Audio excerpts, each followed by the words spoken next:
จาติว่าเป็นน้ำก็ลังว่าบัลลอนเขียมปลาจาติว่าเป็นต้งเป็นนา มามีแมงดาก็ลังว่ามีต้นเข้าจาติว่าเป็นเก้าไม้ใหญ่บ่มีตกโตก็ลังว่ามีนกเก้าเกิดเป็นคนเฮาแล้วบ่มีศีลธรรมพระเจ้าคนเท่าเปิ้นจังพามาดดูแควนเจริญปอนเจริญโชคเจริญชัยเจริญมั่งเจริญมีเจริญสรีสวัสดีกับศรัทธาสาธุชนคนดีFCรายการทุกท่านมาพระมาแล้วหนา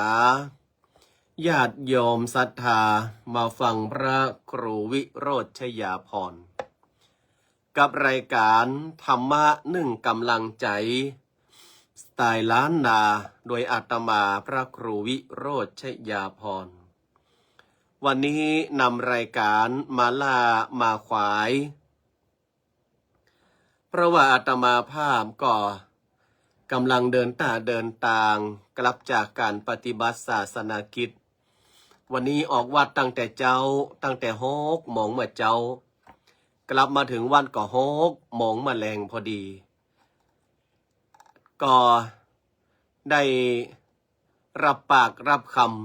ำว่าจะได้ไปเตะธรรมปรมีปัญจันทร์ของตำนักเนาะเพราะเขาว่าคุ้มหลวงชัยเดี๋ยวกันเด้อตำนักของเจ้าป่อปู่พญาคำแสนอีนะโดยที่นั่งม้าขี่คุณยศทการวัดแสนจิระเนี่ยก็อาตมาภาพก็มาได้คุ้นนามสกุลเปิ้นคุณยศทการหรือว่าพี่นานสายชน เปิ้นได้นิมนต์อาตมาภาพไว้เมินแล้วได้เป็นเดือนแล้วก็ได้หับปากหับกรรมเปิ้นไว้ก็ได้ไปเทศนาธรรมแล้วในวันพรุ่งนี้อาตมาภาพก็จะเดินทางไปรับการรักษาที่โรงพยาบาลมหาราชนครเชียงใหม่ที่ศูนย์ศรีพัฒน์ได้ทำการนัดหมายไว้เป็นที่เรียบร้อยล่วงหน้าไปปะแพทย์เฉพาะทางเพื่อที่จะรักษาให้มันหายเนาะก็คิดว่าน่าจะดีขึ้นถ้าไปศูนย์ศรีพัฒน์แล้วคุณแม่บัวคำพี่ลึกก็บอกว่าไปแมคคอมิกดีกว่าอาตมาภาพจัดเคยไปคุณแม่บัวคำแต่ว่ากลัวมันจะบานปลายนะเนาะก็เลยว่าพรุ่งนี้จะไปที่โรงพยาบาลมหาราชนครเชียงใหม่ที่ศูนย์ศรีพัฒน์เฮียก่อนเพื่อเพิ่นจะไปเข้ารับการตรวจแล้วก็หาวิธีการในการที่จะรักษาให้มันหายได้เว่ยๆอาตมาภาพก็ใกล้ละเป็นมาเดือนนี้ก็เข้าเดือนที่5ละสถานเนาะอย่างที่ว่านะกะมันไผ่บ่ฮู้กับไผ่ โดยเฉพาะการไอนี่นะมันทรมานเนาะจะไปแอวไหนก็มาได้ไปว่าจะไปญี่ปุ่นกับท่านอาจารย์ดร.พระมหาอินทวงศ์อิสระพานีก็ไม่ได้ไปท่านอาจารย์พวกก็ไปศึกษาไปเผยแผ่พุทธศาสนาด้านมหายานอาตมาภาพก็จัดมีใจใครไปหู้ไปหันแต่ก็ติดปัญหาเรื่องสุขภาพเนี่ยก็เลยถ้าหายดีหายงามแล้วก็คงจะได้ศึกษาหาความรู้ใส่เนื้อใส่ตัวเพิ่มเติมอย่างใดก็ตามก็ต้องขออนุโมทนากับกำลังแรงใจของบรรดาศรัทธาญาติโยมท่านสาธุชนทุกท่านที่ได้ฮือกับอาตมาภาพเนาะวันนี้จะอู้ในเรื่องราวอะไรอาตมาภาพยังอยู่ในของท่านพลตรีนเรศจิตรักนะ เพราะว่าท่านพลตรีนเรศจิตรักนั้นท่านก็เป็นนักปรัชญาแล้วก็มีทั้งภูมิรู้ทั้งภูมิธรรมแล้วก็ภูมิฐานอาตมาภาพก็เลยจะเอากรรมของเปิ้ลเนี่ยเอามาอู้เฮือต่างหลายได้ฟังทักทายกันก่อนกับศรัทธาญาติโยมทุกท่านเจริญปอนโยมแม่ปิยะธิดาเจริญปอนโยมแม่สุแก้วคำอ้วนแม่ไหวภาพินีคุณโยมสุดารัตน์โยมแม่บัวแก้วโยมแม่ดวงจันทร์โยมแม่อารูนเนาะแล้วก็คุณโยมทันพิมลพ่อเลี้ยงศักดิ์สิทธิ์คิดงามหลายๆท่านที่กำลังรับชมอยู่สาธุอนุโมทนาหลายๆคนก็ยังโยมป่ออาตมาภาพก็เป็นห่วงเป็นหาเหมือนกันก็บอกว่าซื้อยาอมตาตะคาบกินเนื้อตุนะคนเท่าสมัยเมื่อเก่าเนาะคุณโยมกันนิกาคุณโยมวาสนาจันฉายแม่เกศรปันดอนตองโยมมะลิชาวนาไทยสาธุอนุโมทนาเนอะวันนี้อาตมาภาพจะอู้ในเรื่องของที่มาของความสุขคือจะเป็นความทุกข์หรือว่าความสุขเนี่ยล้วนก็ต้องมีที่มาที่ไปศรัทธาญาติโยมทั้งหลายไม่ใช่ว่าจู่ๆมันก็เกิดขึ้นนะอย่างวันเนี้ยหลายๆคนเนี่ยก็มีความสุขได้นักได้น้อยแล้วแต่บุญญาบารมีเนาะคนที่มาได้ถ้าสวดไปหลายก็มาปอแค้นใจถ้าได้ถ้าสวดไปตัวเดียวนี่มาตึงใครให้ใครหุยวันนั้นเนาะคุณโยมอย่างนะคุณโยมน้อยกะคุณโยมน้อยพัทยาแม่กรอบจันทร์บางวันน้าไผ่แฮมคุณโยมยุพินกันมโนเนาะโยมบุญยงสาธุเจ้าจากเชียงใหม่บุญยงถูกแล้วกันเนาะอินชัยนี่อนุโมทนาเนอะท่านพลตรีนเรศจิตรักท่านได้กล่าวว่า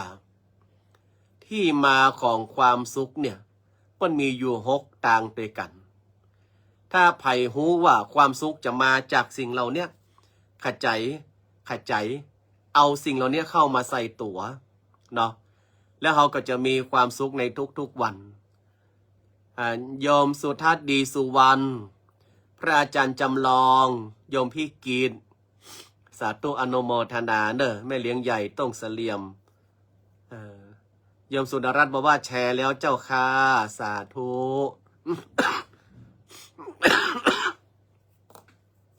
ต้องขออภัยเนาะมันจะมีไอประการแรกของคุณแม่เรืองไรปาลีประการแรกของที่มาของความสุขคือ1ไม่คิดมากศรัทธาญาติโยมทั้งหลายคนเฮาถ้าอยู่แล้วกึดนัก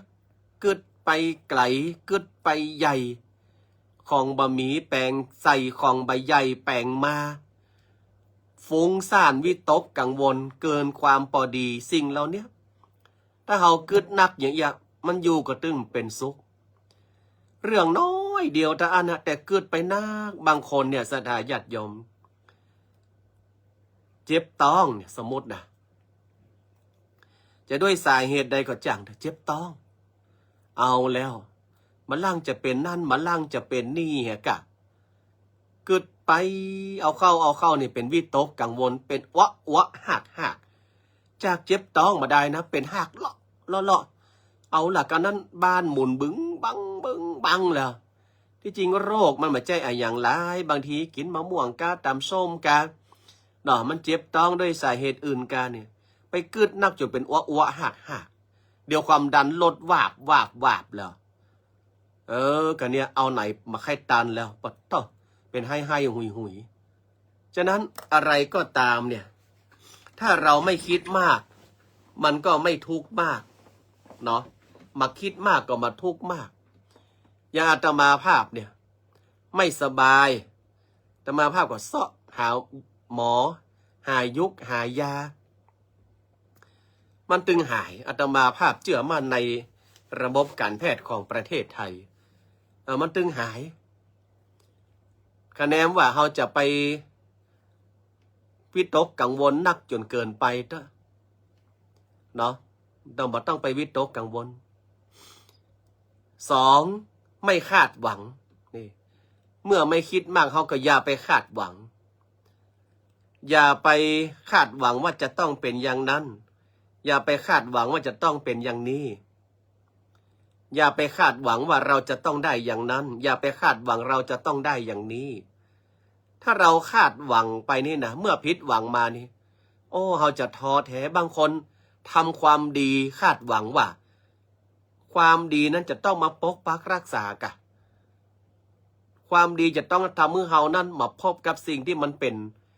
สิ่งต่างๆที่เราบ่อยากเจอกะสัทธาเคยได้ยินคำนี้ก่อนกัมมุนาวัตติโลโกสัตว์โลกมันย่อมเป็นไปตามกรรมกรรมไผกรรมมันบางคนอย่าไปโตดแถวตุเจ้าปะโอ้ใส่บาตรมาตั้งแต่สาวแผ่วเท่ามาถูกหวยสักงวดอันล่ำเหลือบุญตึงบากรรมบุญตึงบาจูกะอี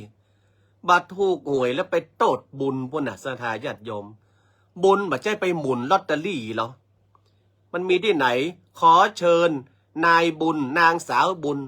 มาหมุนภาชนะพลาสติกทรงกลมหลักที่1กับหลักที่2อีกมามีเหรอฉะนั้นเราจะไปคาดหวังอย่างจนเกินไปสัทธาญาติโยมทั้งหลายถ้าเราทำอะไรแล้วเนี่ยเรามีความสุขใจในสิ่งที่เราทำอันนั้นแหละบุญมันเกิดเนี่ยหลายๆคนอย่างท่านพระครูสุวรรณปัญญาพิสุทธิ์นี่โอ้เปิ้นก่อได้ดูแลพระสงฆ์องค์สามเณรรุ่นต่อรุ่นต่อรุ่นอาตมาภาพก็บอกว่าท่านพระครูสุวรรณปัญญาพิสุทธิ์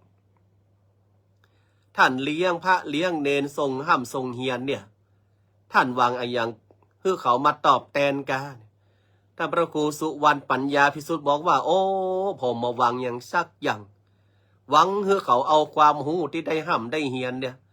จากมหาจุฬาลงกรณ์วิทยาลัยทรงหลับปูนเนี่ยเอาไว้เป็นความรู้เพื่อเขาเอาตัวรอดเอาไว้เป็นความรู้เมื่อเขาปิกบ้านปิกจองไปเลี้ยงครอบเลี้ยงครัวเขาได้มาได้หวังจะมาตอบไส้แตนกุลเขาถ้าเขามาก็ดีเขามาก็มาเป็นยังถ้าพระครูสุวรรณปัญญาพิสุทธิ์ก็เลยเป็นคนที่ very happy เนี่ยเป็นคนที่อารมณ์ดีอารมณ์ขันตลอดเพิ่นบ่เคยเป็นอาภาพรนครสวรรค์จักเตื้ออารมณ์เสียอย่างเนาะคุณโยมชิชดาไหว้สาเจ้าบาหารท่านเบินขนาดเนี่ยกันนี่มากุวันเนอร์เนาะฉะนั้นถ้าเราไม่คาดหวังอะไรมากมันก็บัดตุกนักแต่ถ้าเราคาดหวังนักอันเนี้ยสำตุกสถาญาติโยมทั้งหลายเมื่อไม่คิดมากเมื่อไม่คาดหวังความสุขจะเกิดได้แถมอย่างนึงก็คือการปล่อยผ่านอันอย่างที่มันเข้ามาเนี่ยมาว่าเรื่องดีเรื่องบดีเรามาต้องไปยึดติดกับมันปล่อยผ่านมันไปมันเหมือนกับเรื่องราวต่างๆอุปสรรคปัญหาสิ่งที่น่ารื่นรมและสิ่งที่ไม่น่ารื่นรมมันเหมือนลมสัทธาปัดมาแล้วก็หายไปปัดมาแล้วก็หายไปแต่เราเนี่ยไปยึดมันหมดยึดตึงความสุขยึดตึงความทุกข์เนาะไม่ยอมปล่อยมันไปไหนหลวงพ่อพุทธทาสเพิ่นเลยบอกข้อ4ว่าช่างหัวมันจงยืนกรานสลัดทั่วช่างหัวมันถ้าเรื่องนั้นนั่นเป็นเหตุแห่งทุกข์หนาอย่าสำออยตะบอยจัดไว้อัตราตัวกูกล้าขึ้นเรื่อยไปอัดใจตายฮะก่อนอันนี้หลวงพ่อพุทธทาสนะ คุณโยมลาวานไม่ได้ฟังเมินขนาดกึดเรื่องหารายการเจ้าสาธุอนุโมทนาเนอก็นี่ห้ามหายเนอห้ามให้ห้ามห้องห้ามขอคืนเรื่องนั้นนิดเรื่องนี้หน่อยลอยมาเองไม่บวกเบ่งให้เห็นว่าจะฉิบหายเรื่องเล็กน้อยตะบอยเห็นเป็นมากมายแต่ละรายรีบเคลื่องขวางช่างหัวมันเมื่อตัวกูลู่หลุบลงเท่าไหร่จะเย็นเยือกลงไปได้เท่านั้นรอดตัวได้เพราะรู้ใช้ช่างหัวมันจงพากันหัดใช้ไว้ทุกคนอันนี้คำสอนของหลวงพ่อพุทธทาสเพราะว่าถ้าเราเอามาใส่ตัวเรานักลำไปหลวงพ่อพุทธทาสบอกว่าอัดใจตายเอาบางคนนี่เอามาเคาะใส่ตัวเก่าติ๊กเอาเข้าโอ้หัวระเบิดใจแตกอัดใจตายฉะนั้นจ้างหัวมันสิ่งที่สำคัญคือต้องมีสตินี่สติดีมีคุณค่าสารพันระลึกทันกันทุกภัยไร้ปัญหารีบฝึกไว้ใช้ประกบกับปัญญาจะนำพาความสุขสู่ตัวเรานี่อันนี้คือทางที่มันเกิดแห่งความสุขแล้วข้อสุดท้ายก็คือสนุกอยู่กับปัจจุบันอย่าไปอยู่กับอดีตอย่าไปเพลิดเพลินกับอนาคตคืออยู่กับปัจจุบันเนี่ยศรัทธาญาติโยมทั้งหลายปัจจุบันวันนี้มีค่าเวลาอย่าปล่อยลอยไปเปล่าอดีตการล่วงไปผ่านตัวเราอย่ามาเอามาคิดติดในใจอะไรที่มันผ่านไปแล้วให้มันผ่านไปอะไรที่มันมาไม่ถึงอย่าไปเพลิดเพลินกับมันคืออยู่กับปัจจุบันทำวันนี้ให้ดีแล้ววันหน้าเราจะได้ดีถ้าเรามีความสุขในการอยู่ในปัจจุบันอันนั้นแหละศรัทธาญาติโยมทั้งหลายสิ่งที่เราโหยหาสิ่งที่เราต้องการนั่นก็คือเป็นสิ่งที่มันเกิดขึ้นกับเราละมันต้องไปอย่างนักขอเราบอกตัวเก่าเอาไว้ว่าอย่าไปคิดมากเด้อและอย่าไปคาดหวังนะแล้วอย่าไปเอาเรื่องต่างๆจะไปเอาเรื่องต่างๆเข้ามาใส่ใจนั่นลำไปปล่อยผ่านไปเหี่ยบ้างแล้วก็เรื่องอะไรที่มันเข้ามาก็จ้างหัวมันเนาะแล้วก็มีสติอยู่กับปัจจุบันให้มีความสุขขึ้นนักแค่นี้เองศรัทธาญาติโยมทั้งหลายบางทีเนี่ยอาตมาภาพเองเนี่ยนะบางทีร่างกายก็มาสบายแต่อาตมาภาพก็จะต้องทำตัวให้มีความสุขอยู่ในสถานะการปัจจุบันเพื่อให้คนรอบข้างนั้นมันมีความสุขตัวเนี่ยอย่างวันนี้เสียดายอาตมาภาพเตรียมตัวน้อยศรัทธาญาติโยมมาอันจะเอาเรื่องราวอย่างเข้ามาประกอบแถมนักรอวันผูกก่อนเนาะมีเวลาเตรียมตัวออกรายการนักแถมหน่อยจะเอาเรื่องราวอย่างเข้ามามาจ่าฉะนั้นเพื่อเฮาตั้งหลายได้ตั้งความคิดเหมือนกับหลวงพ่อพุทธทาสบอกว่าเมื่อตัวกูลู่หลุบลงเท่าไหร่จะเย็นเยือกลงไปได้เท่านั้นหมายความว่าถ้าเฮาเลิกยึดมั่นอย่างได้นักเท่าใดแม้กระทั่งตัวของเราอาตมาภาพป่าศรัทธาญาติโยมแปลงหั่นแปลงนี่แปลงนี่แปลงนั่นอาตมาภาพบอกตัวเก่าเลยว่าไม่ใช่ของเราตายไปก็ตึงอยู่ตะมุนีดูตายไปตึงมาอยู่เฝ้าวิหารดูกว่าไปเกิดเป็นนกกะแก่ตายไปตึงไปอยู่เฝ้าอุโบสถโลกว่าได้ไปเกิดเป็นตกโตตายไปเขาจะไปทางหน้าติ๊กๆอย่าศรัทธาญาติโยมอันนี้บอกตัวอาตมาภาพถามว่าดีใจไหมดีใจภูมิใจไหมภูมิใจแต่ติดใจไหมไม่ติดใจเขาทำแล้วตานแล้วไปถวายไว้ในพระพุทธศาสนาถ้าบาอันแล้วเนี่ยศรัทธาญาติโยมมันต้องไปนะอะไรใจคล้องเป็นไรเหเววนเนี่ยถ้าเรารู้ตัวแล้วก็ลบคำว่าตัวกูของกูได้เมื่อใดนี่มันจะเย็นเยือกลงไปได้เท่านั้นรอดตัวได้เพราะ รู้จักใช้คำว่าช่างหัวมันจงพาการหัดใช้ไว้ทุกคนเนี่ยเป็นสิ่งที่สำคัญเป็นสิ่งที่สำคัญว่าบางทีบางครั้งเนี่ยถ้าเราจะหาความสุขได้ง่ายๆเลยก็คือการที่อะไรก็ตามเข้ามากระทบอะไรก็ตามเข้ามาผ่านอะไรก็ตามเข้ามาสู่ตัวเราดีหุบดีหุจังหัวมันเรื่องเปิ้นเรื่องตัวหุจังหัวมันเนาะเอามาเข้าตัวเก่านักล้ำไประเบิดตั้มเรียบร้อยดีเฮาตายก่อนเขาก่อนไอคนนี้มันมีเรื่องไม่ล้างมาชันเป็นยังเหรอกินข้าวลำน้ำลงไอเฮานี่กะเอามาใส่ใจเฮียมดนี่กะเอาเข้าเป็นพร้อมเป็นดั้งไปดิกๆนี่เดี๋ยวก็ได้ขนเต็นลุบๆลับล่ะตายมีสาเหตุตายเพราะความอัดอั้นตัดใจเนาะดังนั้นอันเนี้ยสถาญาติโยมอาตมาภาพถึงสนุกกับปัจจุบันนี่สนุกกับปัจจุบันแปลงนี่แปลงนั่นไปเลี้ยงพระดูเนนไปมีโอกาสก็จะไปแปลงแฮมติ๊กอ่ะ